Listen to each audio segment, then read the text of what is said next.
Doctor कौशल वर्मा, सबसे पहले मैं आपके साथ ही बातचीत को शुरू करना चाहूंगी। इस वक्त एग्जाम्स जरूरी हैं या नहीं, मौजूदा स्वास्थ्य सुविधाओं को देखते हुए, कोरोना के आंकड़ों को देखते हुए?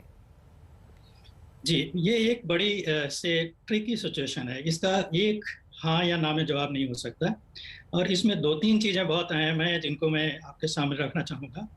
जैसे कि सबसे पहले और जिसको मैं अंडरलाइन करना चाहूँगा और पूरी एम्फेसिस के साथ कहना चाहूँगा, वो ये है कि बच्चों की सुरक्षा और उनका स्वास्थ्य। उसके बाद में जो है एग्ज़ाम में ऐसा है कि देखिए, अगर हम कोविड अप्रोप्रिएट बिहेवियर को हम ला सकते हैं, उसका हम पालन कर सकते हैं, तो ये पॉसिबल है। ये पॉसिबल है कि कैसे है कि जैसे कि हम जो बेंचेस के बीच में दूरी है, जो कोविड अप्रोप्रिएट बिहेवियर के हिसाब से वो होनी चाहिए, और उसके साथ में जिम्मेवारी दोनों की है, अभिभावकों की भी है और स्कूल के मैनेजमेंट की या जो परीक्षा करवाने वाला संस्था है उसकी है। उसमें ये देखा जाए कि देखिए, बच्चे जो हैं जब ये स्कूल जाते हैं एग्ज़ाम देने के लिए, तो वो देख, और ये दोनों सिचुएशन जो है ये इसको उससे नहीं कंपेयर कर सकती कि जैसे कि चुनाव है या कुंभ है, जिसमें जो है 18 साल से चुनाव में 18 साल से ऊपर का हर आदमी वोट देने के लिए जा रहा है, या कुंभ में कोई इसका रिस्ट्रिक्शन ही नहीं है। ये जो परीक्षा वाला विषय है, इसमें जो छात्र की संख्या है वो एक सीमित है, वो लिमिटेड है। तो ये इसमें जैसे कि कोविड अप्रोप्रिएट बिहेवियर टेस्ट के बीच में दूरी जो है एक निर्धारित हो रखी जाए, उसके बाद में कक्षा के बाहर या क्लासरूम के बाद सैनिटाइजर हो, स्कूल के बाहर सैनिटाइजर हो, बच्चों को पेरेंट्स को छोड़ने के लिए उनके पास कोई तरीका हो कि ये वो जो है बच्चों को स्कूल तक छोड़ के आए और उनको वापस लेकर के आए। बच्चे स्कूल में क्या होता है कि एग्जाम से पहले क्या करते हैं, अपने दोस्तों से मिलते हैं, उनसे बातचीत करते हैं। वो नहीं होना चाहिए कि वो ग्रुप में नहीं खड़े हों, आपस में बात नहीं करें। और ये भी होता है कि एग्जाम खत्म होने के बाद में भी वो पेपर डिस्कस करते हैं कि किसका कितना ठीक हुआ है, किसने कितना अच्छा किया है, किसने कितना खराब किया है। वो नहीं हो। जैसे ही परीक्षा खत्म हो, वो स्कूल से बाहर आए और वहां से सीधे अपने घर आ सकते हैं। और इसके बीच का जो हिस्सा है कि जैसे कि घर से स्कूल तक जाना, ये अभिभावक की जिम्मेवारी है।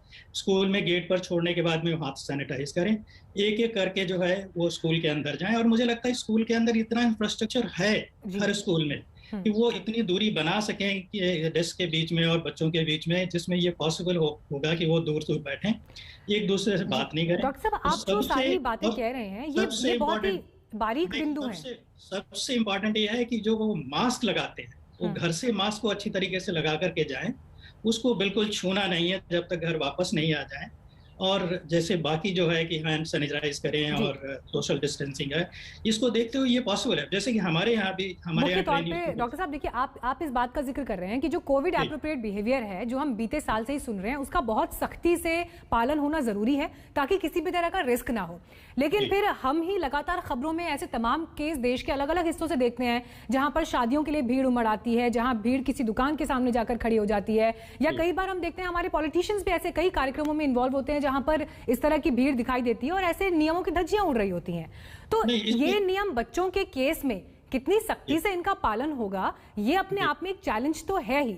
मैं चर्चा में प्रमोद शर्मा जी आपको भी लाना चाहूंगी।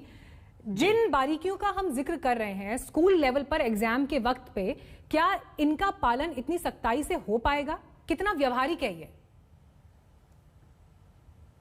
अगस्त में क्या स्थिति होगी, अब इसके बारे में कोई भी भविष्यवाणी करना पॉसिबल नहीं है। अब बैकअप प्लान जरूर होना चाहिए। अगर सरकार एग्जाम कराने में इतना ही इच्छुक है, तो पहली बात तो ये है, इंग्लिश एग्जाम सारे स्टूडेंट्स देते हैं, तो इंग्लिश के पेपर्स ऑनलाइन होने चाहिए और 50 क्वेश्चन, 45 क्वेश्चन 90 मिनट में करके ऑनलाइन उनका करेक्शन होना चाहिए ऑनलाइन। फिर बाकी सब्जेक्ट्स जो बचे उनका स्कूल के अंदर एग्जाम हो, अगर इतना ही एग्जाम करना जरूरी है। और इंग्लिश पेपर्स की मार्किंग स्कीम भी स्कूलों के पास भेज दी जाए। एक और क्वेश्चन जो बहुत इंपॉर्टेंट है, बोर्डिंग स्कूल्स का, उनका क्या होगा? उनके बच्चे तो अपने अपने शहरों में हैं, कुछ विदेशों में हैं, वहां से वो कैसे आएंगे? और उनको कम से कम इस बात की सुविधा होनी चाहिए कि वो जिस शहर में रहते हैं उस शहर के ही सेंट्रल स्कूल में या किसी स्कूल में उनको एग्जाम देने की चॉइस हो। तो ये सब कुछ प्लान करना पड़ेगा, बैकअप प्लान जरूरी है। और अगर एग्जाम्स नहीं होते हैं तो यूनिवर्सिटीज के को अपने रूल्स चेंज करने पड़ेंगे, क्योंकि उनके रूल्स ये है कि सर मैं आपसे एक बात ही समझना चाहती हूँ सर। सर मैं आपसे ये समझना चाहती हूँ प्रमोद शर्मा जी, जब आप कह रहे हैं कि एक बैकअप प्लान